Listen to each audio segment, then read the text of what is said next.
एक किसान था जिसके दो बेटे थे। वह बहुत ही आलसी और निकम्मे थे। वह अपने पिता को कामकाज में हाथ बटाने के बजाय आलस किया करते थे, इधर उधर घूमते फिरते थे। किसान को अपने बेटों की बहुत फिक्र थी। वह सोचते थे कि मेरे मरने के बाद इनका क्या होगा, यह अपना पेट कैसे भरेंगे, अपने परिवार को कैसे संभाल पाएंगे। एक दिन किसान की हालत बहुत ही गंभीर थी। कहने का मतलब, किसान मरने की हालत में था। तभी किसान ने अपने दोनों बेटों को बुलाकर उनसे कहा कि हमारे खेत में एक खजाना गढ़ा हुआ है, लेकिन वह किस जगह है उसकी जानकारी मुझे भी नहीं है, लेकिन खोदने बाद तुम्हें वो खजाना मिल जाएगा। इतना कहकर किसान भगवान को प्यारे हो गए। खजाने की खबर सुनकर दोनों बेटों के मन में लालच आ गया और वो दोनों खेत पर चले गए और खेत को खोदने लगे।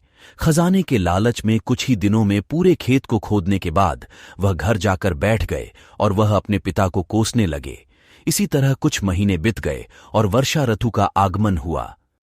वर्षा का पानी पाकर वह बीज अंकुशित हुए और देखते ही देखते खेत लहराने लगे।